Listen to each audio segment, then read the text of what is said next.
오늘부터 약 4주간은 예수님을 만난 사람들에 대해서, 복음에 대해서 우리가 나누려고 합니다. 2021년 시작하는 이 시점에서 가장 중요한 두 글자, 복음이라고 하는 것에 우리가 중심을 잡고 또 하나님 앞에 세움을 받는 그런 시간으로 1월을 보내게 될 건데요. 오늘 그 첫 번째로는 여인을 하나 만날 거예요. 한 여자를 만나게 될 겁니다. 이 여자는 모두가 방금 읽은 대로 모두가 인정하는 드러난 죄가 있었습니다. 이 죄는 지금도 마찬가지예요. 드러나게 되면 우리 주변에서 목사님이나 여러분들에게도 부모님에게 또 아는 지인들에게서 이런 죄가 나타나면 법으로는 통과가 됐어요. 간음죄, 간통죄가 이제는 법으로 불법이거나 처벌을 받지 않아요. 참 이상한 법이죠. 드러난 죄 그리고 드러나지 않은 죄, 그런 것들이 우리에게 동일하게 있죠. 이 여자는 드러났지만 우리는 더 심한 죄를 지었음에도 드러나지 않은 죄들이 우리 안에 있을 겁니다. 그런데 숨겨진 죄, 은밀한 죄에 대해서 서로 고백한 친구들이 있었어요. 그냥 이야기인데 한번 들어보세요. 한 번은 이제 4명의 친구들이 모여서 서로 자신의 그 죄를 고백하게 됩니다. 서로 고백하는 시간이 있는데 모여서 자기가 평소에 지었던 습관적인 죄들이 있어요. 여기도 있죠. 자기의 습관적인 죄들이 있을 겁니다. 근데 그 죄들을 자기만 알고 있다가 친한 친구들끼리 모여서 고백을 한 거예요. 그래서 야, 우리 평소에 습관처럼 지은 이 죄들을 한번 고백해보자. 그래서 서로 나누기 시작했습니다. 첫 번째 친구가 이야기를 합니다. 나는 당황스러운 상황이 되면 나도 모르게 갑자기 거짓말을 해. 그게 습관처럼 내 몸에 배어있는 죄야. 부모님이나 선생님이나 친구들이나 나는 그런 의도가 아닌데 갑작스럽게 그런 상황이 되거나 좀 당황스러운 상황이 되거나 그러면 그게 거짓말로 내가 이야기를 해버려. 난 그게 참 고치지 못하는 죄야. 이렇게 얘기를 했습니다. 부끄럽죠. 그렇죠? 우리에게도 그런 게 있습니다. 근데 그 고백을 했더니 옆에 있는 친구도 그래, 너도 고백했으니까 두 번째 친구가 이야기합니다. 나는 너보다 더해. 사실 나는 음란에 빠져 있어. 그래서 나는 여자를 보면 또 이성 남자를 보면 은밀한 생각으로 한없이 들어가. 생각을 안 하고 싶은데 자꾸 그것을 즐기게 돼. 나도 그러니까 교회를 다니면서 고치고 싶은 거죠. 안 되는 거예요. 심각한 죄를 고백했습니다. 그랬더니 세 번째 있는 친구도 나도 고백을 해야겠다. 그리고 이제 고백을 합니다. 나는 사실 도벽이 있어. 그래서 너희들한테는 아니지만 다른 친구들과 함께 있을 때 에어팟이나 최신 아이폰을 보면 훔치고 싶은 마음이 간절해서 가끔은 훔친 적도 있어. 난 모르게. 서로 이런 얘기를 했다는 거예요. 근데 네 번째 친구가 왜? 니들도 그러냐? 네 번째 친구가 이야기를 못하고 쭈뼛쭈뼛하고 있는 겁니다. 얘기를 안 하고 있는 거. 그랬더니 3명의 친구가 친한 친구니까 야 뭐야 너 얘기 안 해? 너 뭐 용가리 통뼈야? 얘기해. 빨리 얘기해. 그랬더니 얘가 고민을 하는 거예요. 고민을 하면서 얼마나 심각한 죄길래 이 지금 3명의 친구보다 훨씬 뭐 심각한 죄인가 봐요. 근데 애들이 이제 얘기를 하라 그러니까 심각하게 이제 고백을 합니다. 나는 어떤 죄가 있냐면 다른 사람의 비밀을 들으면 불어버리는 습관적인 죄가 있어. 그랬더니 앞에 있는 3명이 완전 폭망이죠. 근데 이 이야기는 예화지만 앞에 있는 3명의 친구들이 어떤 기분일까요? 큰일 났다. 그죠? 큰일 났다. 왜요? 자기의 은밀한 죄가 드러날까 봐. 우리 모두에겐 있다는 거예요. 이게 비단 목사님이 그냥 꾸며낸 들었던 이야기지만 우리 안에 온라인으로 들리는 친구들 그리고 여기 있는 친구들 목사님에게도 있습니다. 이 죄는 해결하지 않으면 늘 불안해요. 그리고 그 죄를 안고 산다는 것 자체가 예수님께, 하나님께 더 가까이 가지 못하는 가장 큰 이유가 되는 겁니다. 이 죄들을 우리가 없앨 수는 없어요. 잘 알죠? 그래서 오늘부터 4주간 복음에 대해서 이야기를 할 때, 오늘은 첫 번째는 죄에 대한 부분들을 다룰 거예요. 죄, 이걸 어떻게 없앨까요? 여러분 평생 죄 짓고 살 겁니다. 이럴 땐 안 하면 안 돼. 평생 죄 짓고 살게 돼요. 왜냐하면 우리는 죄인으로 태어나서, 이따 또 말씀드릴 거예요. 죄를 짓기 때문에 죄인이 아니고요, 죄인으로 태어나서 죄를 짓는 거예요. 거꾸로도 마찬가지지만 우린 죄인의 몸으로 태어났어요. 죄를 지을 수밖에 없는 겁니다. 그렇다고 죄를 짓는 것이 합당하고 당연하다 이런 얘기는 아니에요. 하나님 용납하지 않으세요. 그럼 목사님 어떻게 해야 돼요 이걸? 저도 끊임없이 음란과 도벽과 그런 마음과 게으름과 나태함, 겉과 속이 다름, 친구에게 얘기할 땐 겉으로는 친절하게 나이스하게 얘기하지만 속으로는 썩은 무덤 같은 그런 안 좋은 마음으로 친구들을 대할 때, 부모님께도 마찬가지입니다. 그런 게 속속들이 다 드러난다면 저는 진짜 나쁜 사람이에요. 죄가 없었으면 좋겠습니다. 목사님도 마찬가지예요. 어떻게 하면 될까요? 오늘의 티핑 포인트입니다. 잘 기억합시다. 같이 읽어보면 좋겠습니다. 오늘의 티핑 포인트 같이 읽어볼게요. 시작. 중요해요. 잘 다시 한번 읽어보자. 시작. 여러분 예수님 앞에 언제 섭니까? 언제 서요? 수련회 때? 예배 때? 제가 말씀드리는 거는, 목사님 말씀드리는 거는 홀로 설 때예요. 홀로 설 때. 다 같이 예배드리고 다 같이 기도하고 다 같이 뭔가 할 때 만나는 예수님이 중요한 게 아니라 내가 홀로 주님 앞에 설 때, 나 혼자 예수님 앞에 섰다고 생각해 보세요. 안 드러날 게 없죠. 감추일 게 없죠. 그 예수님 앞에 홀로 서는 때가 바로 죄가 사라지는 때입니다. 그 예수님 앞에 서면 하나님이, 우리 주님이 얼마나 크신지를 알게 돼요.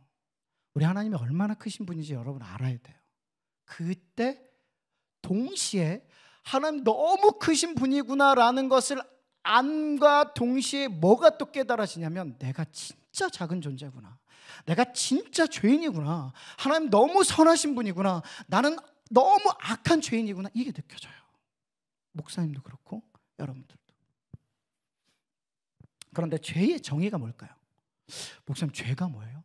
거짓말? 아까 말했던 4가지 죄? 죄는 무엇일까요? 죄, 성경은 이렇게 말을 합니다. 같이 한번 읽어보겠습니다. 성경이 말하는 죄 같이 읽어봐요. 시작. 다시 한번 읽어볼게요. 시작. 네, 같은 요한복음의 저자가 죄에 대한 정의를 내렸습니다.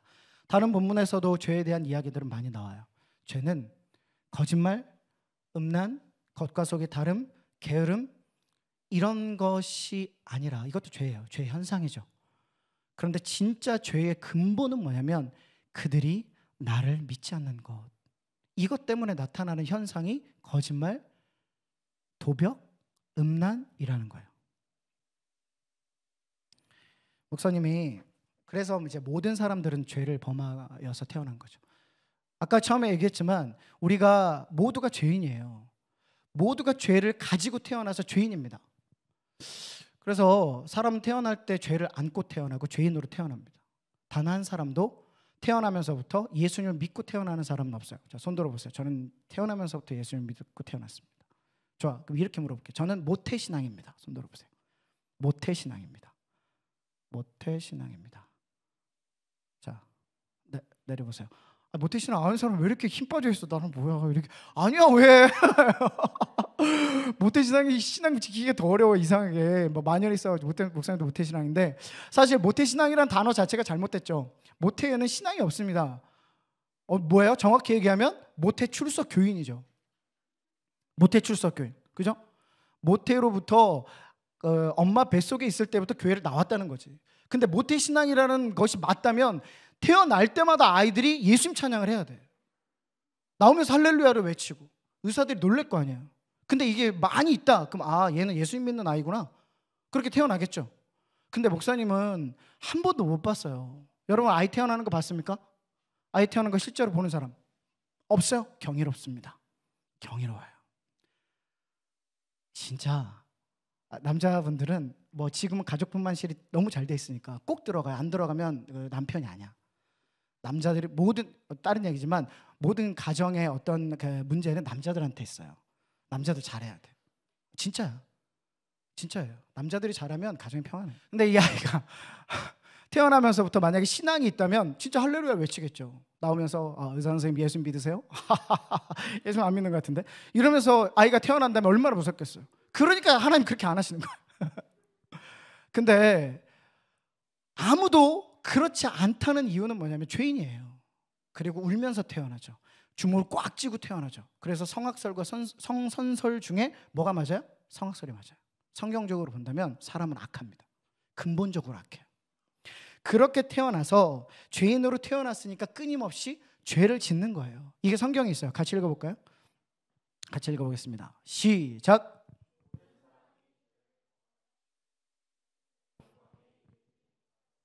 그래요. 하나님은 완전한 선이십니다. 완전한 선이세요. 작은 티끌 같은 보이지도 않는 슈퍼컴퓨터로 영어로 발음이 안 되네. 현미경으로 봐서 겨우 보이는 작은 티끌의 죄까지도 하나님 앞에서는 인정받지 못하는 거예요. 절대선이기 때문에.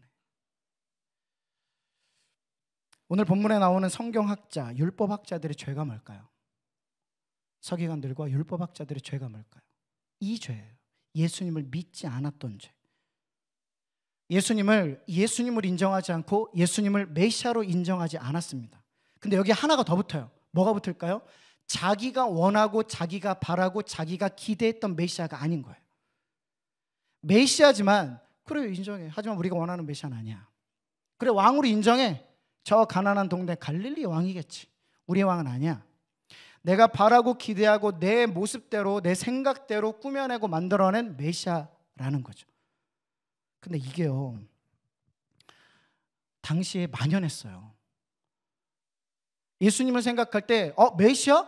구약에 나타나는 메시아를 기다리는 현재 바리새인과 율법학자들은 어떤 메시아를 기다렸냐면 이들이 기다리는 메시아는 아주 화려한 망토를 펄럭이면서 하늘로부터 큰 코끼리 같은 백마를 타고 내려오는 그런 분이에요. 코끼리 그런 큰 백마를 타고 뚝뚝 내려와서 엄청난 군대를 몰고 로마를 진멸하고 그리고 자기네 나라들을 유대인들을 살려주시고 회복시켜 주실 그런 왕, 이런 걸 상상했어요. 보호자에 막 높이 앉아서 뭐 얘기하면 전국적으로 방송이 나가듯이 뭐 목소리가 쩌렁쩌렁한 이런 왕을 생각했던 거예요. 메시아, 우리의 구세주. 근데 예수님 어때요? 그럼 예수님 어디 출신이에요? 예수님 어디 출신입니까? 할렘가 출신이에요. 강원도 3번 땅굴 출신. 유치원 야간 나오시고 중학교 중퇴하시고 대학도 안 나오신 분이 자칭 교사. 아무도 얘기해 주지 않는데 내가 교사다, 내가 랍비다, 내가 메시아다. 그러고 얘기하는 할렘가 출신 갈릴리가 그랬어요. 예전에도 많이 얘기했지만 갈릴리는 그런 동네예요. 불황자의 동네. 목사님 할렘가는 안 가봤지만 할렘가 가본 사람 있습니까? 미국 가본 사람. 그래 할렘가 가봤냐? 안 가봤어? 다음에 가면 꼭 가봐. 라스베가스 이런 데 가지 말고. 그래 가면 거기 가면 법이 없죠. 무섭죠. 사람 취향이 이상하죠. 그런 동네가 갈릴리였어요. 나사렛이었어요. 그래서 이제 다음 주에 뭐 배상록 전사님 설교하시겠지만 니고네 그 전에 나다나엘 이런 사람들이 갈릴리에서 나사렛에서 무슨 선한 게 나오냐, 이게 무슨 말이냐면 그 동네에서 무슨 엘리트가 나오냐, 그 동네에서 무슨 메시아가 나오냐, 말도 안 된다 이런 뜻이에요. 그런 출신이니까 뭐냐면 내가 원하는 메시아의 모습이 아닌 거예요. 잘 들어요. 여러분의 죄가 똑같아요. 여러분의 죄가 뭐냐면 내가 생각하는 예수님, 내가 생각하는 기도의 대상자, 내가 원하시는 메시아, 내 기도를 이렇게 들어주시는 분, 내 계획을 이렇게 들어주시는 분. 그래서 우리는 어떤 죄를 짓냐면 내가 모든 걸 결정하고 예전에도 얘기했지만 하나님 도와주셔야 되는 진이 같은 분으로 알고 있는 거예요. 여러분 잘하는 게 있죠. 여러분 좋아하는 게 있죠. 좋아하는 거랑 잘하는 건 좀 다릅니다. 잘하고 좋아하는 것이 하나님께서 주신 재능이에요. 그게 달란트라는 것입니다. 그럼 그거 왜 주셨을까? 그럼 그것이 하나님께서 우리에게 보내주신 목적대로 내가 그럼 이걸 가지고 어떻게 할까? 자, 꿈을 한번 얘기해 볼래요? 비전이 뭐예요? 교사? 의사? 명사로 얘기하면 안 돼. 우리의 꿈은. 잘 들어요. 우리의 꿈은 명사적인 거 아니에요. 그럼 생각이 단절돼요. 근데 동사적으로 얘기하잖아요. 그럼 지금부터 그 꿈은 이룰 수 있습니다.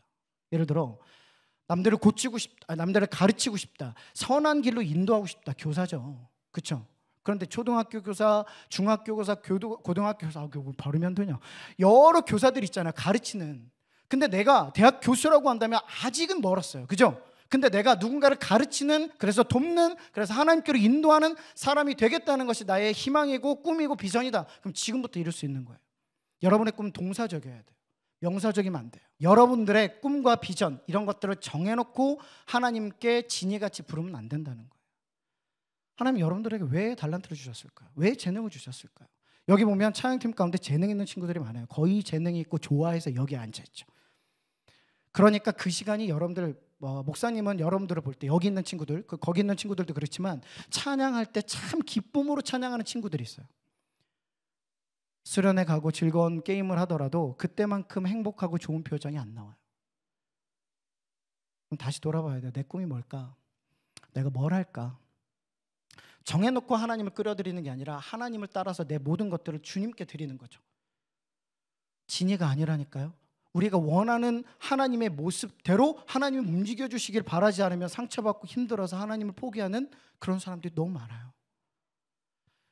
헌금 기도 제목이 올라왔습니다. 헌금 기도 제목, 헌금 봉투에 기도 제목이 있죠. 예를 들어 그런 친구는 없지만 하나님 그 여자아이가 저를 꼭 좋아하게 해주세요. 반대로 하나님 제가 다니는 교회 오빠, 제가 열심히 기도할 테니 그 오빠가 저를 위해서 저를 좋아하게 도와주세요. 그리고 매일 선물하고 때를 맞춰서 가서 선물하고 챙겨주고 문자하고 막 그래요. 반대쪽에서도 기도 제목이 올라오는 거예요. 하나님 그 여자아이가 저를 제발 그만 좋아하게 해주세요. 오빠도 마찬가지. 하나님 걔도 교회 다니고 나도 교회 다니는데 도대체 이게 뭡니까? 하나님 도와주세요. 그럼 하나님 누구 기도를 들어줘야 돼?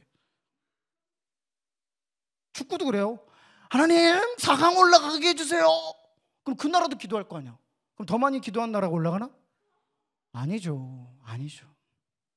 우리는 하나님 뜻대로 기도하는 게 중요합니다. 주기도문에 있죠. 하늘에서 뜻이 이루어진 것 같이 땅에서도 이루어지기를 기도하는 거예요. 우리의 기도의 목적은 우리의 바람과 간절함을, 우리가 뭔가를 원하는 것, 고등학교, 대학교 어떤 진로, 미래, 희망 이런 것들을 위해서, 물론 아이들 기도는 그럴 수 있어요. 근데 그렇게 기도하는 것이 하나님 뜻이 아니라는 거죠. 우리가 하나님을 대할 때 하나님을 하나님 됨으로 대하는 것이 굉장히 중요합니다. 진이가 아니에요. 근데 지금 누가 그렇게 대하고 있어요? 율법학자들. 율법학자들이 예수님을 만들어 놨어요. 자기가 원하는 대로 예수님의 모습이 아니니까 예수님을 거부합니다. 그래서 어떻게 해요? 예수님을 곤경에 빠뜨리기 위한 질문을 던지는 거예요. 당신 메시아 아니야. 당신은 내가 원하는, 내가 바라는 그런 사람 아니야 라고 하는 거죠. 아까 기도 제목을 얘기했는데, 그래서 이 사람들이 예수님을 대하는 모습이 우리한테 있었다고 말씀드렸어요. 근데 그 기도 제목이 어떻게 올라왔냐면, 아까 이제 얘기했죠. 우리 그렇게 기도한다고 해서 하나님 못 들어주세요.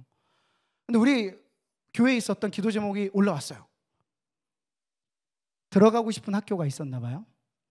그래서 그 학교에 가게 해달라고 기도를 했습니다. 이런 기도는 많이 하죠. 이런 기도는 평범한 기도입니다. 하지 말란 얘기가 아니에요. 하세요. 근데 목사님이 그 다음 써 있는 걸 보고 마음이 참 따뜻해졌어요. 정말 따뜻해졌어요. 뭐라고 써 있냐면, 하나님 제가 그 학교에 가게 도와주세요. 그리고 밑에다가 그런데 그렇게 되지 않아도 감사할 수 있도록 도와주세요. 이게 예수님의 기도거든요.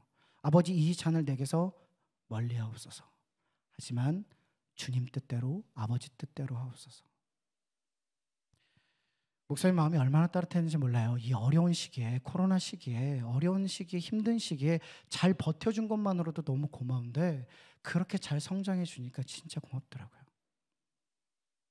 그렇게 예수님을 인정하고 하나님을 하나님을 인정하는 거죠. 내가 내 것이 아니라, 내 미래도, 내 고등학교, 대학교 진로도 내 것이 아니라 그분 것이라고 인정하는 거예요.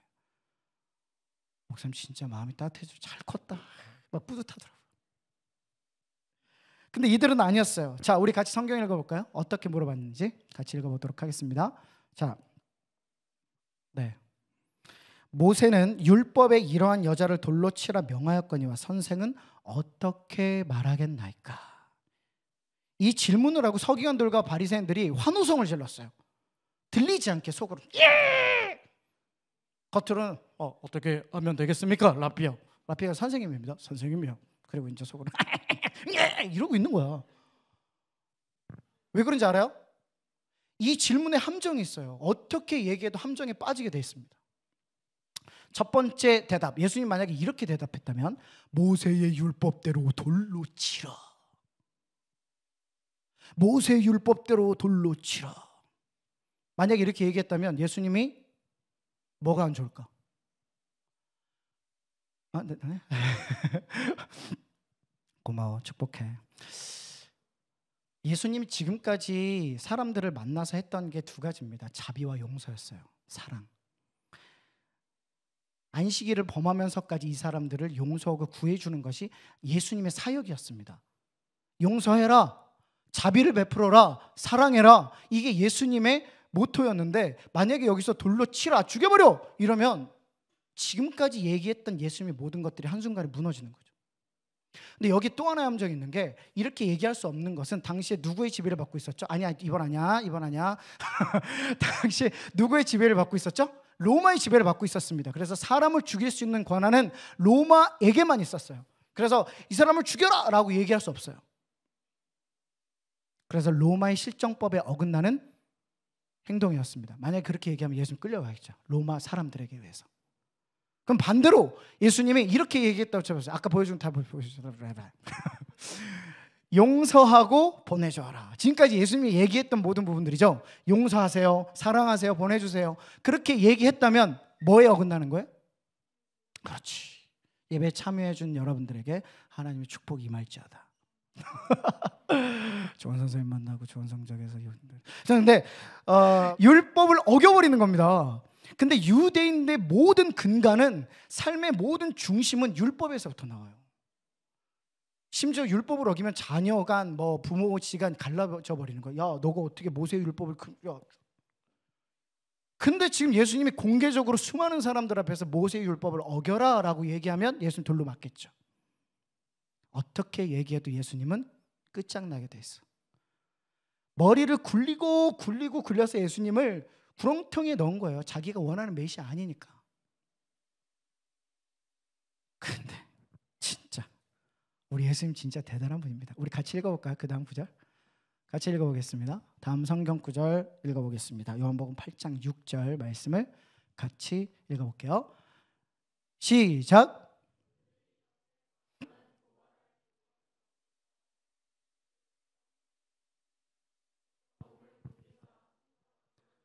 다음 구절도 보여주세요. 7절 시작. 이에 일어나 이르시되 너희 중에 죄 없는 자가 돌로 치라 하시고. 만약 이 성경을 처음 읽었다면, 목사님이 예수님을 처음 믿고 이 성경을 처음 읽었다면 진짜 소름 돋았을 것 같아요. 나중에 그런 것도 있잖아요. 세금을 내야 되는데 돈을 갖고 와요. 돈을 갖고 와서 예수님, 이 돈이 하나님 겁니까? 가이사, 황제 겁니까? 세금을 누구한테 드려야 됩니까? 하나님께 드려야 됩니까? 가이사한테 드려야 됩니까? 그렇게 얘기를 한 거예요. 가이사한테 이것도 똑같은 함정 질문이에요. 그때도 예수님 기가 막히게 대답하시죠. 하나님 건 하나님 거, 하나님께, 가이사의 것은 가이사에게 드려라. 자기가 인정하는 쪽에 드리라는 거죠. 그죠? 예수님 진짜 대단해. 소름. 지금 돌을 들고 칠 준비를 하고 있어요. 수많은 군중들이. 이 군중들이 치려고 하는데 막 의기양양해서 오다가 이 바리새인과 율법학자들이 몇 명만 꼬여가지고, 잘 생각해봐요. 이 본문을 잘 보면 굉장히 조작된 거예요. 여러분 생각해봐요. 간음을 하고 은밀하게 범죄를 짓는데 이걸 어떻게 잡아? 그것도 예수님 오신 때의 그 장소에서. 그죠? 은밀하게 저 숨어서 지금 나쁜 짓을 하고 있는 거를 어떻게 알고 예수님 오신 때에 맞춰서 데리고 왔냐 이 말이에요. 그리고 뭐라 그래요? 현장에서 잡혔대. 현장에서. 근데 중요한 건 뭐예요? 남자가 없어. 이놈 새끼 어디 갔어? 여자만 쳐보라고. 남자가 문제야. 남자들은 어디 갔냐고. 지금 레위기 율법에 보면 두 사람 다 반드시 죽이라고 그랬어요. 반드시. 레위기에 나타난 율법이에요. 반드시 죽여라. 근데 현장에서 잡혔는데 여자만 데려왔어. 그리고 예수님이 있는 때마침 그 일이 일어났어. 여자만 데려왔어요. 조작된 거예요. 예수님을 골탕 먹이기 위해서 이 여자는 아마도 직업상 이런 직업이었던 것 같아요. 그래서 여자를 미리 심어놓은 자기의 사람들로 범죄하게 하고 돈을 줘서, 그리고 나서 여자가 범죄할 때 맞춰서 잡아다가 이 여자만 데리고 온 거지. 이 사람은 자기네들이 꼬인 사람이니까, 섭외한 사람이야, 캐스팅한 사람이에요. 그러다가 오다 보니까 수가 부족해. 그래서 여러 사람들을 돈을 모아서 함께 많은 군중을 데리고 왔습니다. 이 사람들은 몰라요, 지금 의도를. 그럼 자, 이 사람들이 보고 있는 사람은 누굽니까? 여자밖에 안 보죠. 돌로 치려고 하고 있어요. 예수님이 일어나서 얘기합니다. 너희 중에 죄 없는 자가 먼저 돌로 치라. 이것도 율법으로 얘기하신 거예요. 예수님 정말 대단한 분이죠. 율법으로 질문을 함정을 만들어 놨더니 다시 예수님의 함정에 함정을 더해서 죄 없는 자가 쳐라. 이게 율법이 있어요. 3명 이상의 증인이 있어야 죄를 징벌할 수 있어요. 죽일 수 있어요. 근데 그 중에서도 돌로 먼저 치는 사람이 있어요. 그것을 처음 본 사람, 증인된 사람. 그러니까 자기는 죄가 없는 거죠. 그걸 치는 거예요. 자기가 이 모든 사형 집행자의 첫 번째 돌을 던지는 사람이 책임지는 거예요. 근데 죄 없는 자가 돌을 쳐라 해서 던지면 자기는 죄가 없어야 되잖아. 근데 자기를 돌아봤더니 다 죄가 있는 거예요. 예수님 아시죠? 그 사람들을 보니까 어제 무슨 일 했는지, 방금 무슨 생각했는지, 어떤 음란과 잘못된 행동들이 그 안에 다 있는지 다 보시는 거죠. 그래서 얘기합니다. 야, 니들 중에 죄 없는 사람이 먼저 돌로 쳐. 죄는요, 드러나면 이 여자처럼 한순간에 모든 것이 멸망합니다. 만약에 누군가 돌로 쳤어. 이런 거예요. 학교에서 얘들아, 지난 학기 한 번도 지각하지 않은 사람은 상 줄 테니까 나와. 나왔어. 누가? 그랬더니 친구들이 야, 너 지난번에 나랑 같이 지각했잖아. 저기서 너 여러 사람이 얘기하겠죠. 만약에 그 사람이, 그 친구가 진짜로 지각한 적이 한 번도 없는 게 아니라 여러 번 지각했는데 거짓말로 나가서 상품을 받는다고 한다면 친구들이 증인이 되겠지. 지금 그런 상황이에요. 야, 너 죄 졌잖아. 어제 친구랑 싸웠던데. 아무도 돌로 칠 수 없는 거예요. 지금 그 상황. 그럼 어떻게 해요? 다 돌을 내려놓죠. 하나, 둘 내려놓습니다. 근데 중요한 게 있어요. 예수님 앞에 홀로 설 때, 예수님 앞에 설 때는 반드시 홀로 서야 돼요. 자기의 죄를 가지고 서야 돼요. 근데 이 사람들이 단체로 왔다가 저 사람이 죄인이니까 죽이려고 했는데 자기가 죄가 있으므로 돌을 치지 못하니까 죄가 있다는 것은 인정을 했어요. 죄가 있다는 건 인정을 하고 돌아갑니다. 근데 중요한 건 이쪽이 아니라 예수님께 갔어야 돼요. 죄가 있다는 건 인정했어. 지금도 마찬가지입니다. 여러분 다 죄 있다는 거 인정합니까? 그럼 예수님께 와야 돼요. 예배 드리는 순간 그곳에서도 예배 드릴 때 내가 죄가 있다는 것을 인정합니다. 없는 사람이 없어요. 그러면 그 죄를 가지고 내가 개인적으로 주님 앞에 나가는 훈련이 되지 않으면, 나가지 않으면 나도 그 돌을 가지고, 그 돌은 죄 같은 거예요. 그 돌을 가지고 다시 돌아서서 똑같이 죄 짓는다고 고백하는 거랑 같습니다. 오늘 예배로 왔으면 여러분들이 홀로 예수님 앞에 쓰는 거예요. 다 같이 기도할 때, 다 같이 찬양할 때 좋다 이거예요. 하지만 내가 홀로 주님 앞에 설 때, 그분과 독대할 때, 그분과 1대1로 만날 때 내 죄가 사함받는 거예요. 예배를 그렇게도 많이 드리지만 예수님을 한 번도 만나지 못한 이유가 여기 있는 거예요. 죄는 인정해요. 난 죄인입니다. 인정하는데 가지고 돌아서서 다시 집으로 가버리는 거예요. 우리의 죄는 예수님과 1대1로 예수님 앞에 홀로 설 때 이루어지는 거예요. 없어지는 거. 그러나 한 분은 안 그랬어요. 한 사람은 아닙니다. 우리 같이 성경 읽어볼까요? 한 사람은 아니었어요. 자, 우리 같이 읽어보도록 하겠습니다. 예수께서 일어나서 시작. 여자 외에 아무도 없는 것을 보시고 이르시되 여자여 너를 고발하던 그들이 어디 있느냐 너를 정죄한 자가 다음요 대답하되 주여 없나이다. 예수께서 이르시되 나도 너를 정죄하지 아니하노니 가서 다시는 죄를 범하지 말라 하시니라. 이 여자는 아마 나 이제 죽었구나. 이 여자가 끌려올 때 당신은 묵비권을 행사할 수 있고 변호사를 선임할 수 있으며 이렇게 오지 않았겠죠. 범죄 현장에서 잡혔으니까 옷이 거의 입혀지지 않았을 겁니다. 짐승처럼 질질 끌려서 머리채를 잡혀 그렇게 끌려왔을 겁니다. 수많은 사람 앞에 예수님이 강의를 하고 성경 공부를 하는 그 많은 사람 앞에, 더군다나 성전 앞에 내동댕이 쳐버린 거예요. 얼마나 부끄럽겠어요. 그게 우리의 모습이어야 된다는 겁니다. 여러분들이 짓고 있었던 그 모든 죄들의 결과가 이 여자와 같아요. 근데 우리 예수님은 정죄하시는 분이 아니라 뭐예요? 용서하시는 분이에요. 이게 중요해요. 정죄하시고 너 잘못됐어, 너 나쁜 놈이야, 남자들이 잘못이야, 이런 게 아니라 괜찮아, 나도 너를 정죄하지 않아. 봐봐, 너를 정죄하는 사람들이 있니? 없어요. 다 갔어요. 여자가 뭐라 그래요?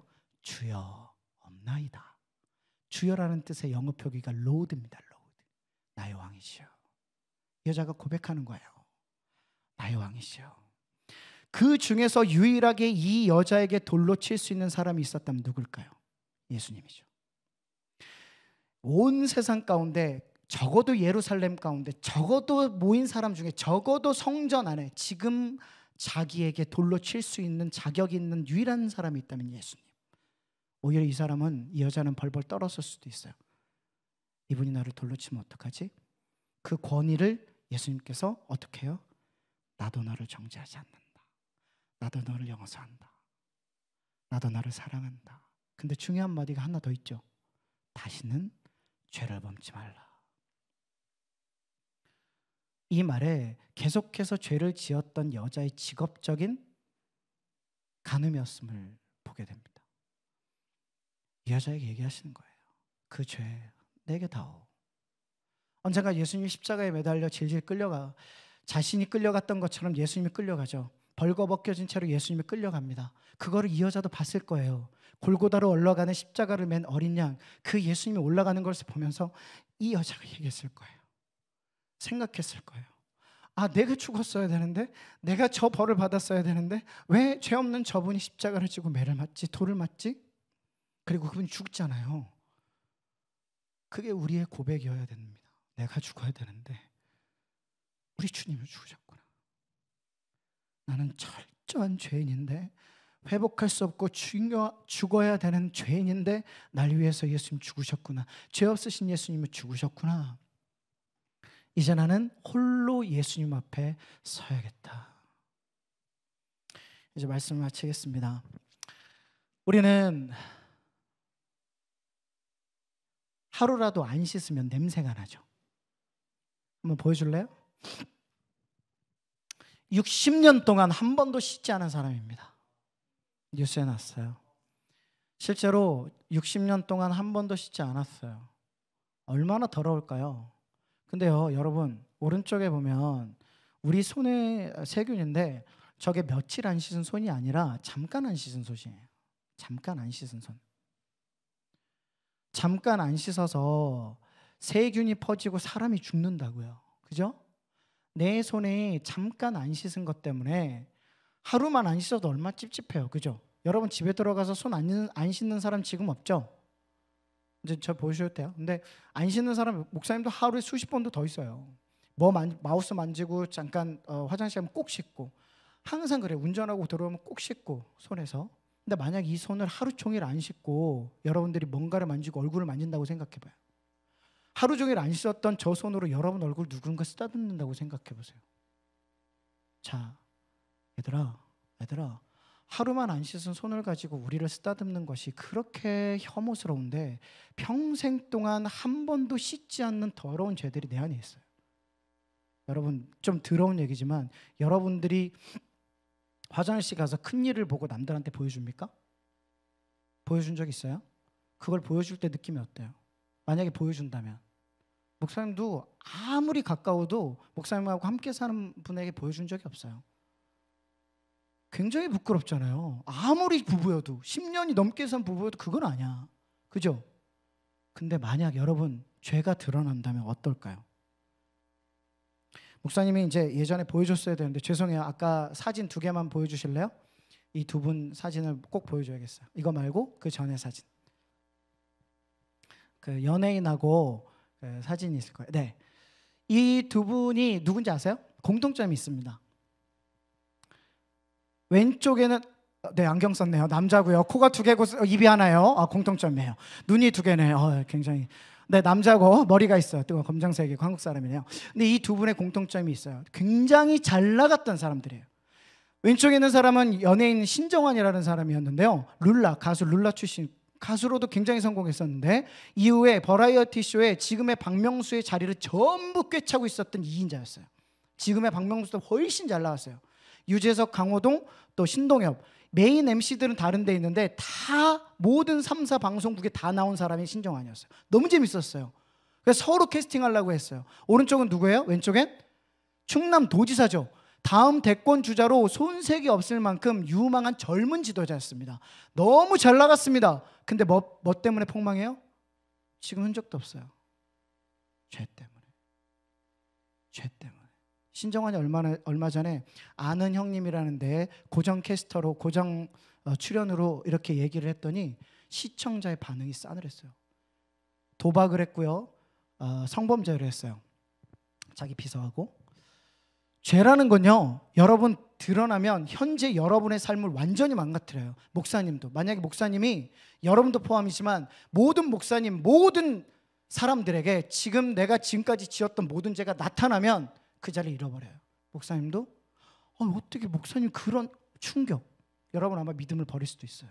목사님 지금까지 지었던 죄들이 다 드러나면. 여기도 마찬가지일 거예요. 그 죄가 누구 앞에서만 가능하다? 예수님. 우리에게 그래서 소망이 있는 거예요. 우리 예수님 앞에 아니면 그 죄가 언젠가 드러납니다. 여러분의 삶에서 씻으세요. 예수님 앞에 와서 씻고, 손도 매일 씻는데 왜 예수님 앞에 매일 서지 않아요? 말씀 앞에 쓰세요. 매일 말씀 앞에 쓰지 않으면 그 더러운 모습으로 매일 있는 겁니다.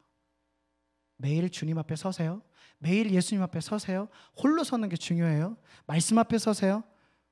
그렇지 않으면 여러분들은 며칠 안 쉬는, 60년 안 씻은 모습의 영적인 내면의 모습을 갖고 안 더러운 척하고 사는 더러운 사람입니다. 예수님 앞에 홀로 설 때 여러분의 죄가 다 사해질 줄 믿습니다. 아멘. 기도합시다.